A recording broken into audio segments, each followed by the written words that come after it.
শরীফ এগুলো পড়ার অভ্যাস করবে।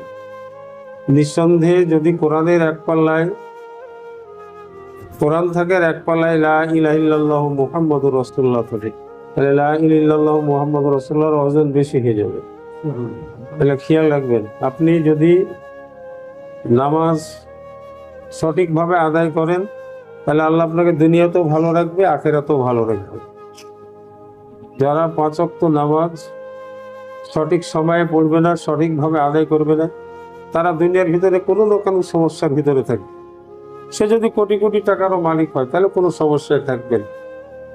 হযরত মুহাম্মদুর রাসূলুল্লাহ সাল্লাল্লাহু আলাইহি ওয়াসাল্লাম পাক জবান ইরশাদ করেছেন, তোমরা যদি দুনিয়ায় সুস্থ থাকতে চাও, সচ্ছলভাবে থাকতে চাও, শান্তির সাথে রিজিক খেতে চাও, তাহলে 5 ওয়াক্ত নামাজ সঠিক সময়ে আদায় করো। নামাজে এত নেকি যেটা বর্ণনা করা যাবে না। আমরা যখন নিয়ত করে হাত বাঁধি না, পড়ি কি সুবহানাকা আল্লাহুম্মা ওয়া বিহামদিকা তাবারাকা ইসমুকা ওয়া জাদ্দুকা লা ইলাহা গায়রুকা, তাই না ভাই? তো এই দোয়াটা আল্লাহর আরশের এক একটা ইটের উপরে 85,000 করে ফেরেশতা আছে। 85,000 ফেরেশতা একটা ইটে, তারা 4 ভাগ করে দোয়াটা পড়ে এবং তারা বলে যে আল্লাহ, তোমার দুনিয়ায় উম্মতে মুহাম্মদীর যে লোক এই দোয়া পড়বে তাকে আমাদের সমান সওয়াব দান করবে। নামাজে প্রত্যেকটা জিনিসের গুরুত্ব। হাত বাঁধার পরে সূরা ফাতিহা পড়বেন, সূরা ফাতিহা পড়ার সাথে সাথে আপনার সব গুনাহ মাফ হয়ে যাবে। আর অন্য সূরা তো দূরের কথা। আপনি রুকুতে যে সুবহানা রাব্বিয়াল আযীম বলবেন, জিবরাইল আলাইহিস সালামের তাবে যত ফেরেশতা আছে আপনার সেই ফেরেশতারা ওরাও সুবহানা রাব্বিয়াল আযীম সুবহান পড়বে। তাহলে গুরুত্ব দিবেন। একদল বেকুব আছে, আসলে কোরআন হাদিস তো আমরাই বুঝতে পারি না। কোরআনকে বোঝা এত কঠিন যে আরবি সম্পর্কে প্রচুর পারদর্শিতা যার আছে সে ছাড়া কোরআনকে কেউ বুঝতে না। আমরা কোরআনের আলিফের ওই মাথাটুক বুঝতে পারিনি এখন পর্যন্ত, কথা বুঝছেন? অথচ দেখা যায় বিভিন্ন জায়গায় তাফসীর, হয়তো কোরআনেরও কিছু জানে না, ওর সাথে আরবিতে যেটু কথা বলবেন উত্তরই দিতে পারবে না, আর বলে তাফসীর করছে। এগুলো খেয়াল রাখবেন, কোরআন বোঝা খুব কঠিন। কোরআন সেই ব্যক্তি বুঝতে পারবে যে কোরআনের অন্তত ভাব অর্থটা সে বুঝতে পারে, তাহলে কোরআন তার বুঝে আসে। যার কারণে নামাজের খুব ফজিলত। আপনার রুকুত থেকে উঠবেন তা আপনার নেকি, মানে প্রথমেই আপনি এই যে আজকে 2 রাকাত পড়লাম, আপনার সব গুনাহ মাফ হয়ে গেছে, যেন আপনি মায়ের গর্ভের থেকে এখন জন্মগ্রহণ করলেন। যার কারণে কলেমা খুবই মূল্যবান জিনিস। আর দয়াল নবীর উপরে দরুদ শরীফ পাঠ করা। হযরত আবু বকর কাতিনী রহমতুল্লাহর সময় হযরত শেখ শিবলি রহমতুল্লাহ ছিলেন, উনি ও রাস্তা দিয়ে হাঁটতেন আর গজল গাইতেন আর হাঁটতেন। তো ওনাকে দেখতে পারতেন না, সে যুগের পীরেরা পছন্দ করতেন না। কখনো কখনো মুখ দিয়ে লাল ঝোল ঝরছেও করতেছেন। তো একদিন হঠাৎ করে ওই রাস্তা দিয়ে যাচ্ছেন, পীর সাহেবের খানকার পাশ দিয়ে যাচ্ছেন, তো পীর সাহেব দৌড়তে দৌড়তে যা ওনাকে বুকের সাথে জড়িয়ে দিচ্ছেন, ধরে নিয়ে আসে খানকায় নিয়ে এসে কোলে বসে আদর করছে। মুরিদেরা বলছে যে হুজুর আপনি তোকে ঘৃণা করেন, পাগল বলেন। বলছে কি করবো বলো, গত রাত্রে স্বপ্নে দেখলাম যে দয়াল নবীর সাথে গলাগলি করলেন আর দয়াল নবী ওনাকে কোলে নিয়ে বসে গালে উঠে চুমা দিচ্ছেন। বলছে ভাই শিবলি, বলো তো তোমাকে এই মর্তবা কিভাবে করলেন? উনি দেখেন, আমি লাকাদ জাআকুম রাসূলুম মিন আনফুসিকুম আজিজুন আলাইহি মা আনিতুম হারিসুন আলাইকুম বিল মুমিনিনা রাউফুর রহিম। এই আয়াত দিয়ে আমি 2 রাকাত নফল নামাজ পড়ি। তার নফল নামাজ পড়ে যতটুকু সময় পাই আমি দয়াল নবীর মহব্বতের দরুদ পড়ি। কি বুঝলেন? এ গেল। শেখ শিবলি রহমতুল্লাহ বলছেন, যারা অন্তত প্রত্যেক নামাজের পরে একবার করে আয়াত পড়ার অভ্যাস রাখবে। তো কোরআন পড়াই তো জানেন না আপনি, শিখেন নিতে গেলে কি করে শিখবো? যেমন শিবলি রহমতুল্লাহ সবাই এক বৃদ্ধ ব্যক্তি, যার বয়স 130 বছর, মৃত্যু হচ্ছে না। তো শিবলি রহমত আসলে বসলেন যে দেখো চলাফেরা খাওয়া দাওয়া সব তো বন্ধ হয়ে গেছে, তো মরছেও না, কি অবস্থা, ইবাদতও করতে পারছে না। অথচ মুসলমানদের 90 বছর যখন পার হয়ে যেত ওনার ফেরেশতারা কোনো গুনাহ লিখবে না। যদি নামাজ রোজার হালাতে আপনি 90 বছর পার করে ফেলেন, তারপরেও দেখা যায় 100-150 বছরের আল্লাহর ওলিরা ইবাদত করছেন। কারণ কি? কেনা চায় যে আল্লাহর প্রিয় বান্দা হয়, কিন্তু সাধারণ মানুষ থেকে বুঝবে না ও আল্লাহর প্রিয় বান্দা তো দূরের কথা, ও চাচ্ছে কি করে টাকা পয়সা সোনা দানা এগুলো অর্জন করা যায়। ও লাভ কি? কোনো লাভ নাই। জহুরুল হক ছিল বাংলাদেশের একটা বড় ধনী ব্যক্তি, ঠিকাদার, তাই না? আর গোটা টাকা দিয়ে ওরা একটা আঙ্গুল বাঁচাতে পারেনি। তাও জিয়াউর রহমান সাহেব বহু সুপারিশ করেছিল, তো হাত কেটে ফেলার কথা। তো জিয়াউর রহমান সাহেব রিকোয়েস্ট করে, মানে অনুরোধ জানিয়ে বলে, দেখো আমাদের দেশের আইন কাটতেই হবে, শেষে একটা আঙ্গুল কাটছে। তাহলে টাকা তো তার একটা আঙ্গুল বাঁচাতে পারেন, কিন্তু আপনার আমলে ফেরেশতাদের শক্তি রোধ করে দিল। তো উনি মোরাকাবায় বসছেন, বসে দেখেন আজরাইলকে।